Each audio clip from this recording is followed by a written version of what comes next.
The speaker is Dr. Chiara Bearzotti from European Bioplastics Association, that is responsible of communication and policy-related aspects in the BioNTop project.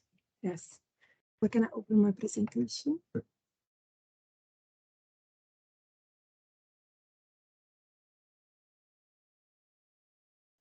This is shared with the students directly, or do I need to? Yes, it is shared. Okay. How are you doing? I think we're all tired, right? Okay, so I just need you to wake up, just like 20 minutes of your life. And I know this is not maybe your daily bread, so we put it like this. My name is Chiara, so that's an Italian name. I'm actually from Udine, but I work in Germany, and I work for this association. So thank you for the invite, for joining this team, and also for the workshop, first of all. It's a pleasure to be here, and this is not normally the context where I normally give presentations, so bear with me if I'm not like an academic, and this is a bit of a different style, okay? Bioplastics, it's an association, European Bioplastics, so we are a European association. We collect basically more than 80 organizations, private sector, public sector, research, and RTO means research and technology. We basically defend their interests, so this is our work. What we do, we actually monitor what policy making is doing. So policy making, I don't know if you're familiar with this concept, so maybe I will just ask a question. Are you familiar with the concept of policy making? Can you raise your hand? What is policy making? Yeah, okay. Well, we're very few. Okay, so policy making is actually the way we strategies are elaborated in Europe.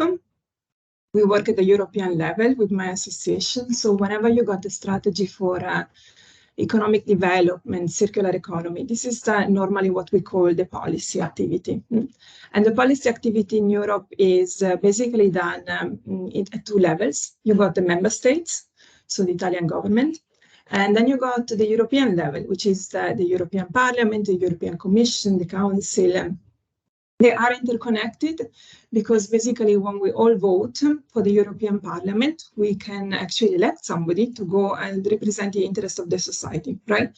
So you actually have the votes in your hands, but you also vote for the European Parliament, and not only for the European Parliament, also for the Italian Parliament. So you got a double way of influencing as a citizen the policy in Italy and then in Europe. And then the governments talk to each other, and that's the interaction between different layers at national level and European level.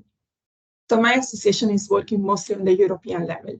So we do the monitoring of what's happening in the policy strategies, but also what's happening in the shaping of the legislation. So whatever is done, not at the national level, but what is done at the European level, like, for instance, directives, regulations, so not only the strategies, but what's basically legally binding at some point for the governments to implement. What we also do, we inform basically our associates, but also the projects we collaborate with, like this one, on the possible effects and impacts of changes in the legislation when it comes to research. And this is where the research way of working is being affected also by the policy way of working. And this is where there are different touch base points for interaction. And another task that we do, this is something that we did a bit in this project, but mostly in other projects. My association is working at standard level. So it means standardization, in helping out a standardization body like the ISO, the European one, the SEN, but also at national level. Some of them, for instance, the German one is the standard DIN, in kind of bringing together concepts into a standard. You might be familiar, for instance, with the standard 9001 for quality management. So this is a standard that is actually applied not only at the international level, but then at European level, national level. So this is another way of working. So why am I here today and why I'm talking about this? Because basically the association I work for is focusing bioplastics, and bioplastics is to be found everywhere. You can find it in toys, in shopping bags, in your car, in textiles. So Willem was also mentioning this. We got different applications, so now it also in tea bags. And this is where it's basically everywhere. It can be used everywhere. You are the specialist here, so I just put this one on as a recap. There are different ways of classifying bioplastics, and I think I do not have to explain this to you. So we'll jump to the next. And this is a chart that I saw also in Beatrice's slides, so I'm happy because this actually came from my association. So it's nice to know that basically bioplastics is not just one single material. We heard about different components today. So there is basically where we work in projects, it's the green box, but also the blue box, and also the intersection between the two. Where we're not working is conventional plastics. This is not on the table for us. But why are we interested all in bioplastics? Because basically, well, colleagues have been saying you can use it. It's got a range of functionalities, can replace fossil fuel-based plastics. It possesses similar or equal or even better in some cases physical and chemical characteristics. It could be used for new materials. It could be even a better choice for our society. But this is the point. And so we in Europe, we would like to go for a sustainable society based on circular economy. We want to cut down emissions. We want to be climate neutral. There are some targets set for 2030, 2050, where everybody's involved. And this is why bioplastic was put on the table in the first place. And as well, because it's got a huge economic impact. So the bioplastic industry across Europe is counting for more than 23,000 jobs. I got some colleagues here that work in bioplastics, so they are part of these 23,000 jobs. But this could be a number that we could double and even triple in 2030. So this is a scale that is going up. So I would assume that most of you, at one point, you finish your studies. If you want to go to academia, but if you want to go to the private sector, we've got some colleagues here working also in the private sector, you will be part of these jobs and you probably will deal with bioplastics. This is the trend. And also packaging, like the BIOnTop project is working on packaging, is one of the largest fields of applications for bioplastics, with a share of about 50% of the total bioplastic market. So that's why packaging is very important. And also, there is a different impact of the bioplastics is the reduction of the waste and also the improved waste management. So this is like going in direction of the major policies that the Commission was kind of setting out in the past few years for going for a resource-efficient Europe with a circular economy vision, with working actually with less raw materials and more recycled materials. And this is why we're talking about big strategies, big names. We are talking about bioeconomy, we're talking about circular economy, and these two come together. So this is the goal of long-term strategies for Europe, at least.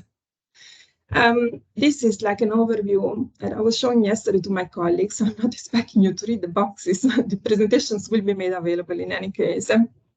Just to give you a bit of an idea. So the colors in blue, many of them, they mean that that's actually a legislation, so un atto legislativo in Italian, and legislative initiatives are in gray, so basically they're less, but they're like starting. You see there are some of them focusing on 2022, 2023, this is the timeline, basically 2022, 2023, and then in green, you got instead the strategies, so the policy framework that is normally paving the way to get to some legislation. So a number of them started in the 90s, then were revised in the 2000, 2015. The big change actually was with the European Green Deal strategy. This is like a document that I think not many have read in the end, but it's a very interesting document because it came out in 2019 and it's like setting the milestones for us in Europe to kind of deal with the bioeconomy and circular economy in the next years until 2030, 2050. And this is where all the rest is coming from. So now this means that not everybody is agreeing on this chart. So all these policies, they have a meaning, but there are different positions if we are looking at the European level, and also different positions if we're looking into the opinions and policies of the member states. So, for instance, contradictory positions, we see them also in this project. This project is funded through a certain DG, a directorate of the European Commission, RTD, and they're pushing for bio-based projects and bioplastics and so on. But then you got other DGs that maybe have a bit of a different opinion. So we were discussing yesterday also with some colleagues. This is making a bit the life of the projects also difficult and understanding, okay, are we contributing or not? Are we wanted or not? And how can we, let's say, build on previous results? But what I wanted to say is like we have two bodies to deal with, and this is where the policy making needs to be a bit more effective. Also from your side, I mean, sooner or later you will go work into a company in public administration. So you need to be aware there are two different ways of working with two different bodies. One body that we need to identify, put on a map for all of us citizens, it's the European Parliament. And the second body that we need to deal with is actually the European Commission. So the European Parliament is legislating, is one of the legislative bodies. It's directly elected by you. So you are all here participating, you are over 18 years old. But normally this body does not have the right of initiative. So it means that all the legislative acts need to be initiated somewhere else. And this is where the Commission is working. The Commission is not legislating, but is proposing to the Parliament what then is becoming legislation. This is a good step in between. And this is what is called the right of initiative. So it means that when we work in policy, we need to work with two levels. On one side, we need to work with the European Commission back to back. On the other side, we can go back to the European Parliament and check what people are sitting there, what kind of activities they propose, reports, initiatives, discussions, and so on. And this is something that is absolutely transparent. So you can follow on the website of the European Parliament all activities that they do. And it's very interesting, actually. So when we work in my association and we support this kind of projects, we are supporting scientists in opening a dialogue at two levels. The first dialogue is actually with the members of the European Parliament, singular individuals, or in groups. For instance, there are nice groups of parliamentarians working together that are called intergroups. And some of them, they have a specific focus on climate or on ocean, microplastics. They have different agendas. And they collect basically people coming from different parties and different countries. And they are actually working very well. So this is where one entry point for us in policymaking to present the projects, present the results, bring Rafael, Marie Carmen, and all the leaders that you've seen today into Parliament and say, look, this is what we have been achieving. Is this interesting for you? Is this giving you a feedback? The second level is actually the Commission. And this is where we can work with these directorates general. And this is like the DGs of the Commission, several of them working with topics like plastics, bioplastics, whatever is like health, safety, but also like research. They are in different locations. So we normally work with the DG Environment, the climate one, the RTD that is funding this project, Santé for health issues, but also the Mare one for the microplastics. They're all interested in topics that we deal with in this project. Now, I gave this example to some colleagues here, so I guess most of my colleagues yesterday learned about the difference of these two acts. Regulations are one type of a legislative act, and directives are instead another one. So the regulations, regolamenti in Italiano, they have a legal binding force immediately for the member states. So they must be applied as they are once they are kind of published by the European level. They must be applied as they are without changes into the national legislation. They are completely absorbed and given translated one-to-one. And this is where the member states have no possibility to adapt, change text, or go back and say, no, we don't agree with this. So this is a regulation, regolamento.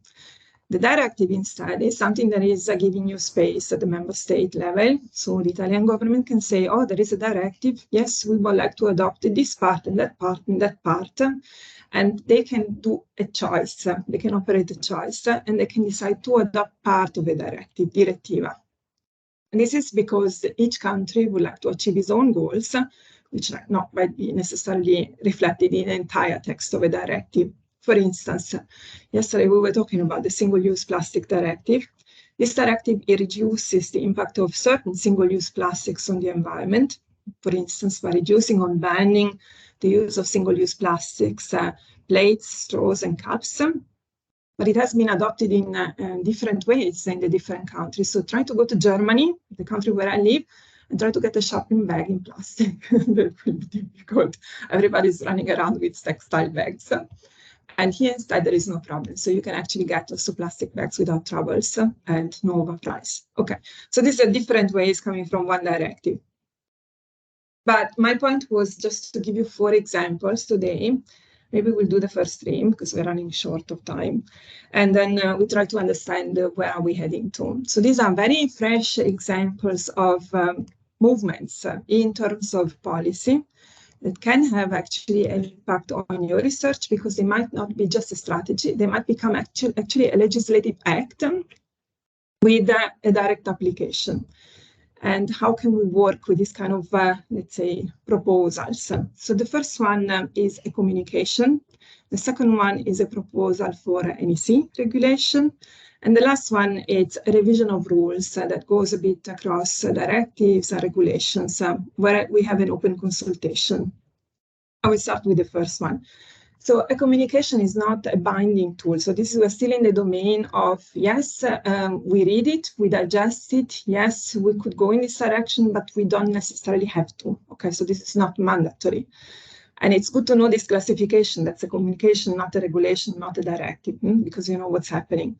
And this is like a policy framework for, very interesting for this project, for bio-based, biodegradable and compostable plastics. And this was the communication that was published like this November, end of November, so it's very fresh, where the aim is actually to push Europe for a sustainable plastics economy by improving materials, clarifying benefits in terms of the environment, but also guiding citizens, so everybody, like my mom, my uncle, to understand what bio-based biodegradable plastics are and how compostable plastics work, but also trying to give the member states one unique standpoint, and providing also definitions of what is bio-based, biodegradable, that we can find later then in other legislative acts. And also there's some nice concept. Somebody was talking today about home composting. So this is also something that is not regulated yet, but it's also part of this communication. So there are some highlights here on how home composting should be set up in the next few years. We are still in the domain of this is free, read it. It's a strategy, it's a communication. Second one, we're going to a more of a deeper down level. It's about a new regulation proposal. This was also like a text of a proposed regulation. So the proposal is not to you as a public, but the proposal goes to the Parliament from the Commission. And this was also published in November, 30th of November, same day, where basically in this regulation, the Commission says all packaging and on the EU market must be mandatory, reusable, and or recyclable by 2030. And one topic that was for us, the association and our associates, were really hard to digest was compostable packaging solutions. At the beginning, in the first drafts of this proposal regulation, were not allowed to be marketed and recycled. So this is where some point the documents before publication were leaked. Everybody was making a big noise in the community saying we cannot accept this, and they pushed back and they tried to get changes. So it's like a spy story. Imagine 007 Bond. This is also happening in bioplastics. Okay, so and everybody was kind of getting very excited over 2-3 weeks, and then finally an article was changed, so it was possible again to see a compostable packaging solutions allowed to be marketed and recycled, with targets and with mandatory rules coming up. So this is like a proposal regulation that will say that several packaging applications will be mandatory to be compostable in an industrial composting facility, like tea bags, we saw them today, filter coffee pods and pads. I know yesterday we visited the lab, so the pods are here, fruit stickers, and also very lightweight plastic carriers. So this is where we know that this is coming up, and this will become a rule also for Italy in some few times, in a few months. This is also some very interesting stuff that is actually still open. An open consultation is a tool for citizens and stakeholders to have a say on a specific proposition for a revision of rules. So whatever is food contact materials has been regulated in Europe through different directives. One is dating back to the 90s. Then it was revised at different times. So we got a set of regulations that are not really very coherent with each other. They were born in different times.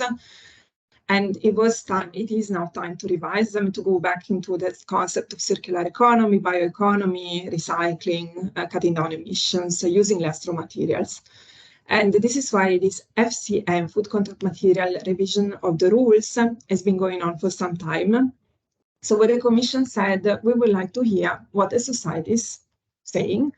And they opened last year a consultation. It was a first consultation. This is a tool where you get to a website, you can complete a questionnaire. You can do it as a person, as a citizen. So my mom could do it, but also you can do it as a university, not really as a consortium, but you need to be a legal body for doing this. So either you're a legal body or you are a private person. And the legal bodies are considered like stakeholders because they have an opinion. They could be NGOs, they could be associations, they could be a company. So this is up to them to say, I work in this field, I have a say, I work with food contact materials, I would like to give my opinion to this questionnaire. You get a questionnaire, you can add your replies, and you can send it. And these questionnaires will be analyzed. So far, the first consultation was successful, but it was not giving a tool for kind of making concrete this revision. So the Commission said we need a second consultation. So after the first consultation, I set up a roadmap, and this consultation is on this roadmap and also on this kind of new proposal. And this is open until January. So normally this consultation, they stay open for 2-3 months, and this is where everybody can have a say. This is based basically on the European Green Deal. We mentioned this strategy before, and also another strategy that's been depending on the Green Deal. That's the farm to fork strategy, which is actually affecting all materials that are with a food content base. So basically, the goal of the Commission is to head to a fair, healthy, environmental friendly food system, but also improve public health. We want to avoid that what's wrapping our food is actually getting into our body, stays to be on the wrap, but not getting into our stomach, food safety, food waste reduction. And this is something that it's coming up. You can see the bullet points. And actually, if you're working in this field or if you've got an opinion, go and fill it out, because this is where you can be heard. So far, I've seen that there have been like 450 replies with the structured questionnaire. So these consultations are very much used by people or different organizations to declare their interest. And then information is filtered out, and then on the basis of this, the legislative process is starting with a regulation or with a directive or with different tools. Now, this one is a bit, it's a long stretch, but this is something where I know that my colleague Francesca is working. And this is, maybe I'll just give you some highlights. This is about a revision of an eco-design directive. And this is like a directive that was implemented in the member states in different ways. But what the Commission says, we think a directive is too loose. We would like to have a revision done with an EU regulation, so something that is really mandatory for the member states to implement one-to-one. And this is something that is coming up, but we don't know the time frame yet, because we're still discussing on this. It could be like this year, like forming the strategy, forming the proposal, or it could come next year, and next year we got election in Europe. So it's time to renew the parliament and to go to votes, and you can have a say about who's sitting in the parliament.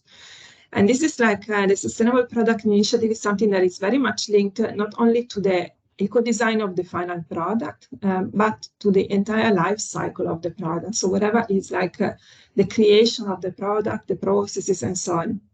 It is something for informing consumers about their purchase and about the impacts of their purchase. So it goes back, it brings back the ball into your corner, and all different products will be actually regulated by a digital product passport. So there will be like a passport attached to a single product that will just say how this product is durable, reliable, reusable, but also easy to maintain, refurbish, recycle. So there will be like a classification of the products.